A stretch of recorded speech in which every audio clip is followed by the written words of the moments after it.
أعوذ بالله من الشيطان الرجيم بسم الله الرحمن الرحيم وابتلوا اليتامى حتى إذا بلغوا النكاح فإن آنستم منهم رشدا فادفعوا إليهم أموالهم ولا تأكلوها إسرافا وبدارا أن يكبروا ومن كان غنيا فليستعفف ومن كان فقيرا فليأكل بالمعروف فإذا دفعتم إليهم أموالهم فأشهدوا عليهم وكفى بالله حسيبا صدق اللہ العظیم۔ محترم سامعین، آج کے سبق میں ہم سورۃ نساء آیت نمبر 6 سے آیت نمبر 10 تک پڑھیں گے۔ اللہ تعالیٰ ارشاد فرماتا ہے وَابْتَلُوا الْيَتَامَى، اور تم آزماتے رہو یتیموں کو۔ یہ خطاب یتیم کے سرپرستوں سے ہیں۔ وَابْتَلُوا الْيَتَامَى، ابتلا یبتلی کے معنی آزماتے رہنا، اور آزماتے رہو یتیموں کو، حتیٰ یہاں تک، اذا بلغوا النکاح کہ جب پہنچ جائے وہ نکاح کو، یعنی نکاح کی عمر کو، اور نکاح کی عمر سے مراد بلوغت ہے، یعنی یہاں تک کہ جب وہ بالغ ہو جائے۔ فَإِنْ آنَسْتُمْ، پس اگر تم محسوس کرو، آنس کے معنی دیکھنا، محسوس کرنا۔ فَإِنْ آنَسْتُمْ، پس اگر تم محسوس کرو، منہم ان سے، رشدن سمجھداری، یعنی اگر تم ان یتیموں میں سمجھداری دیکھو، ہوشیاری دیکھو، فَادْفَعُوا، تو پھر حوالے کرو، الیہم ان کے، اموالہم ان کے مال جو ان کے والدین نے چھوڑا ہے، تو اب جب یہ بڑے ہو چکے ہیں، بالغ ہو چکے ہیں، سمجھدار ہے، تو ان کے مال اب ان کے حوالے کرو۔ وَلَا تَأْكُلُوهَا، اور نہ کھاؤ ان کے مالوں کو، اسرافاً فضول خرچی کے ساتھ، ضرورت سے زیادہ، اسراف جو ضرورت سے زیادہ خرچ ہو۔ وَلَا تَأْكُلُوهَا، اور نہ کھاؤ ان یتیموں کے مالوں کو، اسرافاً ضرورت سے زیادہ، وبداراً اور جلدی جلدی، ان یکبروا اس ڈر سے کہ وہ بڑے ہو جائیں گے اور پھر ان کا مال دینا پڑے گا، تو اس سے پہلے پہلے ان کے مالوں کو ختم کرو، تو ایسا مت کرو۔ وَمَنْ كَانَ غَنِيًّا، اور جو کوئی ہو غنیًا مالدار، یعنی جو سرپرست مالدار ہے، فَلْيَسْتَعْفِفْ، تو وہ تو بالکل ہی بچا رہے یتیم کے مال سے، یعنی نہ اس کو بطور قرض استعمال کرے اور نہ اس پہ تجارت کرے۔ وَمَنْ كَانَ فَقِيرًا، اور جو کوئی غریب ہے، یعنی اگر کوئی سرپرست غریب ہے اور اس کی سرپرستی میں کوئی یتیم بھی آ جائے، فَلْيَأْكُلْ، تو وہ کھائے یتیم کے مال سے، بِالْمَعْرُوفِ نیکی کے ساتھ، اچھی طرح، یعنی بقدر ضرورت اور اس کی خدمت کے عوض۔ فَإِذَا دَفَعْتُمْ إِلَيْهِمْ، پس جب تم حوالے کرو، الیہم ان یتیموں کو، اموالہم ان کے مال، فَأَشْهِدُوا، تو گواہ بناؤ، علیہم ان پر، وَكَفَى بِاللَّهِ، اور کافی ہے اللہ، حسیبا بڑا حساب کرنے والا۔ للرجال، مردوں کے لیے، رجال جمع ہے، اس کی واحد آتے ہیں رجل، مردوں کے لیے، نصیب حصہ ہے، مما اس مال میں سے، ترک الوالدان جو چھوڑا ہو والدین نے، والاقربون اور رشتہ داروں نے، والدان والد والدین، اور اقربون اقرب کی جمع رشتہ دار۔ وللنساء، اور عورتوں کے لیے، نصیب ان کے لیے بھی حصہ ہے، مما ترک الوالدان اس مال میں سے جو چھوڑا ہو والدین نے، والاقربون اور رشتہ داروں نے۔ اس سے پہلے عورتوں اور بچوں کو حصہ نہیں ملتا تھا، یہاں سے اللہ نے ان کے حصے کا بھی تذکرہ کیا۔ مما قل منہ، چاہے وہ مال جو مردے نے چھوڑا ہو کم ہو، او کثر یا زیادہ،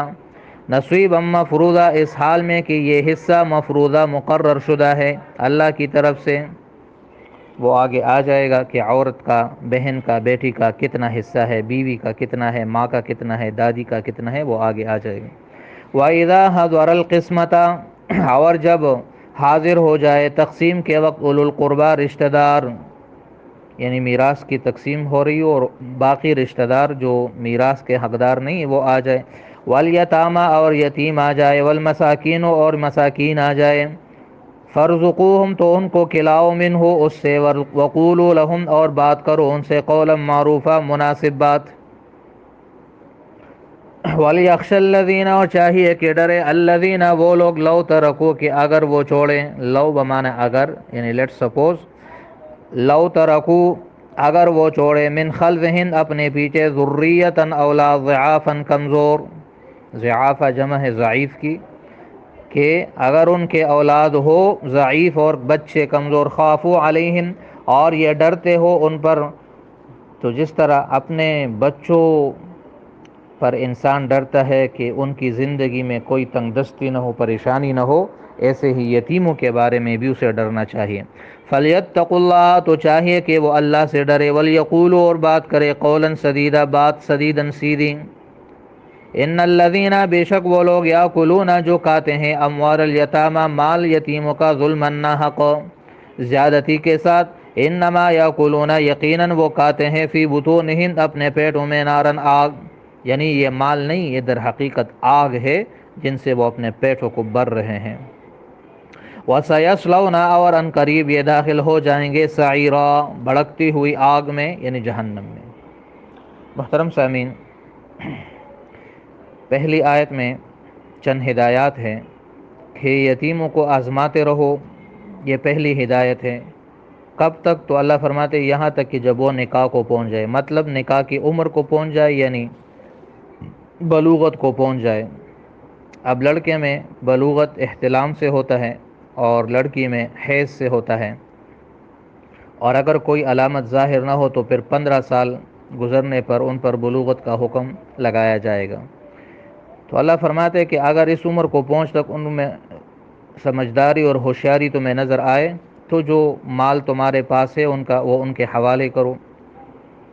اور جلدی جلدی اور ضرورت سے زیادہ اور ضرورت سے پہلے اس خوف سے نہ کہو کہ یہ بڑے ہو جائیں گے۔ تیسری ہدایت یہ ہے کہ اگر ان کا سرپرست مالدار ہے تو اسے تو بالکل نہیں کھانا چاہیے، اور اگر وہ غریب ہے تو ان کی خدمت کا معاوضہ لے سکتا ہے، یا اس کے مال کو بطور قرض یا تجارت کے لیے لے سکتا ہے اور اس کا نفع وہ کھا سکتا ہے۔ آگے ہدایت ہے کہ جب تم ان کو ان کے مال حوالے کرو تو ان پر گواہ بناؤ۔ پہلی ہدایت یہ ہے کہ ان کو آزماتے رہو، دوسری ہدایت یہ ہے کہ جب وہ ہوشیار ہو جائے تو ان کے مال ان کے حوالے کرو، تیسری ہدایت یہ ہے کہ ان کو ضرورت سے زیادہ اور ضرورت سے پہلے نہ کھاؤ، چوتھی ہدایت یہ ہے کہ اگر مالدار ہے تو بچا رہے اور فقیر ہے تو دستور کے مطابق کھائے، اور پانچویں ہدایت یہ ہے کہ جب مال حوالے کرو تو ان پر گواہ بناؤ۔ تو یہ یتیموں کے متعلق 5 ہدایات دیے گئے ہیں آیت نمبر 6 میں۔ آیت نمبر 7 میں ہے کہ عورتوں کا بھی ایسا ہی حصہ ہے جیسے کہ مردوں کا حصہ ہے۔ اس میں جاہلیت کے اس رسم کی رد ہے کہ اس وقت رواج ایسا تھا کہ عورتوں کو اور بچوں کو میراث میں حصہ نہیں ملتا تھا، بلکہ میراث سارا بڑے بیٹے اور وہ جو جنگ میں حصہ لے سکتے تھے اور دفاع اور حفاظت کر سکتے تھے وہ لیتے تھے۔ تو اللہ تعالیٰ نے فرمایا کہ عورتوں کا بھی ان میں حصہ ہے اور بچوں کا بھی ہے، حتیٰ کہ وہ بچہ جو ماں کے پیٹ میں ابھی ہے، جنین ہے، اس کا بھی حصہ اللہ نے مقرر کیا۔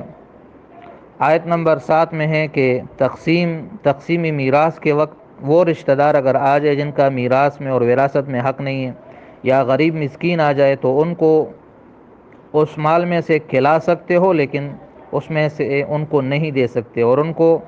اگر وہ مانگنا چاہے اور حرص کرے اور لالچ کرے تو ان سے مناسب بات کرو کہ یہ وارثوں کا مال ہے، اس میں تمہارا حق نہیں ہے۔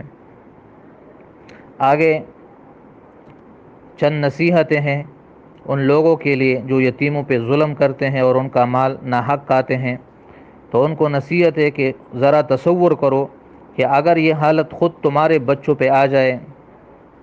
تو کیا تم پسند کرو گے کہ کوئی تمہارے بچوں کا مال کھائے اور وہ بے آسرا پھرے اور ان کا کوئی پوچھنے والا اور خیال کرنے والا نہ ہو؟ تو جو تم اپنے بچوں کے لیے ایسا پسند نہیں کر سکتے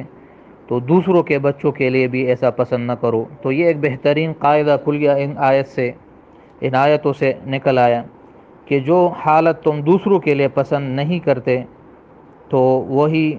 جو حالت تم اپنے لیے پسند نہیں کر سکتے اور نہیں کرتے تو وہ دوسروں کے لیے بھی نہ کرو۔ جیسے تم اپنے بچوں کو خوشحال دیکھنا چاہتے ہو، مالدار دیکھنا چاہتے ہو، اور چاہتے ہو کہ ان کی سب ضرورتیں ان کو مہیا ہو،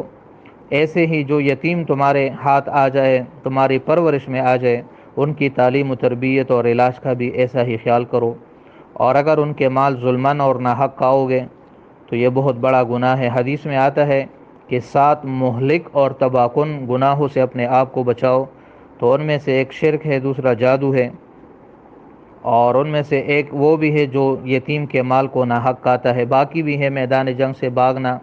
وغیرہ، یہ بھی ان میں شامل ہے، یا کسی مسلمان عورت پر جو پاک دامن ہو اس پر زنا کی تہمت لگانا۔ یہ 7 قسم کے گناہ ہے۔ ان میں سے ایک یہ بھی ہے کہ اگر کوئی یتیم کا مال ناحق کھاتا ہے تو یہ ایسا گناہ ہے کہ نبی علیہ السلام نے اس کو تباہ کن اور مہلک گناہ قرار دیا ہے۔ تو یتیموں کے مال کو ناحق کھانا، اس سے بچنا چاہیے۔